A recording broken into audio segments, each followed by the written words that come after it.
So now that we have our reading case comparator set up and the reading indicator zeroed to our case gauge, we're ready to begin looking at our cases. But before we do that, you have to understand this.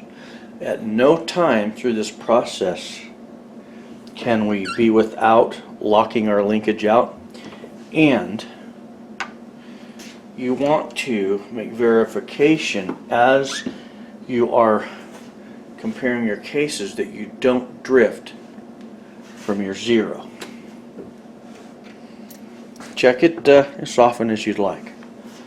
So I have a story, a little story, and it goes like this. So one day you decide that you want to load a bunch of ammo, and you go and you buy all the 223 cases you can find, and you end up buying an assortment of different manufacturers, and you bring them back to your bench and you say, hey, now I have this. Now I wonder how close to the same are these cases. And so you start out with your first case. You run it up there and you're like, wow, now that's right on. All right.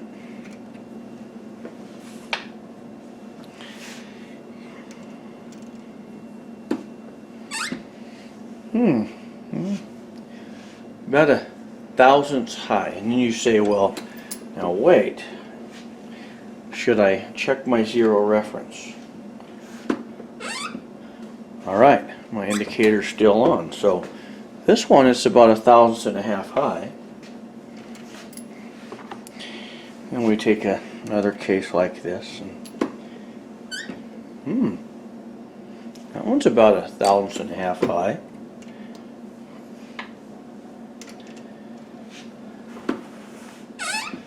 That one's about a thousandth and a half high. So what we quickly learn is a SAAMI minimum chamber. I'm just going to be general with this. We have our setup gauge to where this is at a SAAMI minimum, and all of the new cases that you purchase are going to be set somewhere pretty doggone close to that SAAMI minimum chamber. So now, let's do this. Hang on.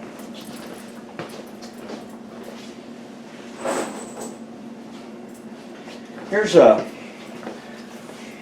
factory round.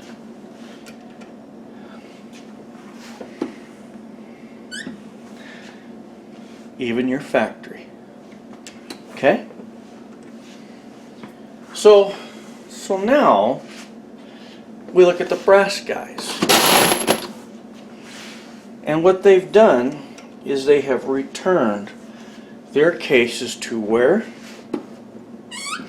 As close to a SAAMI minimum chamber as we can get. But let's run a few of these, shall we?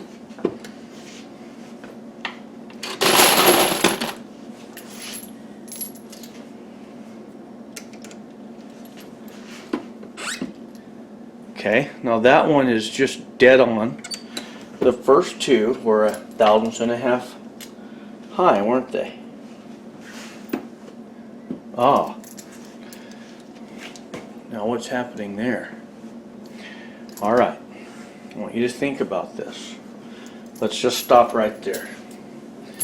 So we have, this one was dead on, these two a thousandth and a half high, and suddenly we have one that's 4 thousandths under a SAAMI min. All right. Now I want you to think about this for a moment. So we where did I just put that new case? Hang on, guys. Oh, right here. So you start out new. You fire it. You have this. You measure it. It grew. this guy's chamber, our needle is 5/1000ths above SAAMI min. How this works is, when the case is fired in your chamber, it obturates. Obturates mean it grows to all outer dimensions, okay? But then it shrinks a little. So even though this is 5/1000ths, if you kept firing this case through like a bolt action rifle, I'm not talking a semi-auto because you can't do that, but a bolt action rifle, if you only neck size this and you kept firing it, it would grow to a strong 6.5 But for conversation, this case is now, it's obturated 5/1000ths larger than when it started its life. So now we want to size that back down to a SAAMI minimum chamber. The problem is, this 5/1000ths technically is a pretty doggone nice fit for a chamber, except for a semi-auto, we need a little room to work with, so we need to bump that back at least 4/1000ths, right? So, alright, so 4/1000ths for a semi-auto. Alright, we could bump that back 4/1000ths. It's pretty doggone close to a SAAMI min, so you know, alright. If we go ahead and we size this back to a SAAMI minimum chamber, we're going to be somewhere in that neighborhood. Am I right? Okay. But here's our problem. What you don't want to do, you don't want to size back to there. See, this case, I set up and resized it all the way back, and it brings us past a SAAMI minimum chamber. We are smaller then. So that means that case is going to be very loose fit in your rifle. The other problem you're going to have is this case was about 6/1000ths over SAAMI min, and I sized it back all the way to almost 5/1000ths below. That means I cold formed that case right at 11/1000ths. I just killed that case. We're overworking that cold brass. So now we come back to here. I think this is the case I was just working with. And the brass guys, they have a case that's 4/1000ths under. Yes, that's going to be a very loose fit case.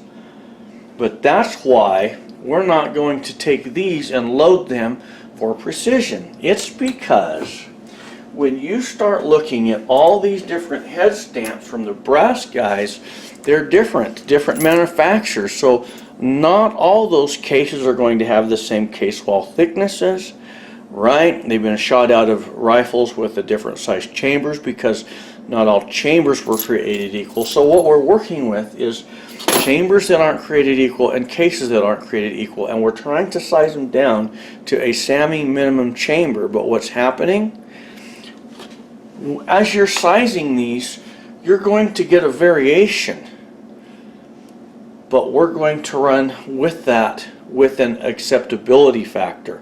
We're going to say that we can't control all of these cases because they're different. But what we can do is we can guarantee that we at least size back to a SAAMI minimum chamber, and the advantage we have is as we're sizing them back, any of them that size below a SAAMI min, we can begin segregating those into their own pile, knowing that those are just going to be close-up center of mass, bang bang trigger time, and then all the ones that are right at that SAAMI min, those are going to be the ones that we can start, you know, getting out a little further with. We'll have a little more consistency from round to round with those, better fit to our chamber. Does that make sense? So what our goal is, we're going to start processing these cases in a way that we hold it as close to a SAAMI minimum chamber. Any that are too low, they're going to kind of go in an off pile. Not that we can't use those, they're just not going to be the premium ones we're after, and we can control that with this. Now, if we're too high, we set those aside, and then what do? we take our competition shell holder and we begin bumping those down to where we size them again. And so we can take most of our cases and get it right to a SAAMI Min chamber, and we can do it on the run. And on the next video, we're going to start setting this up so you see how that works. So guys and gals, that's the end of this video. God bless. We'll see you on the next.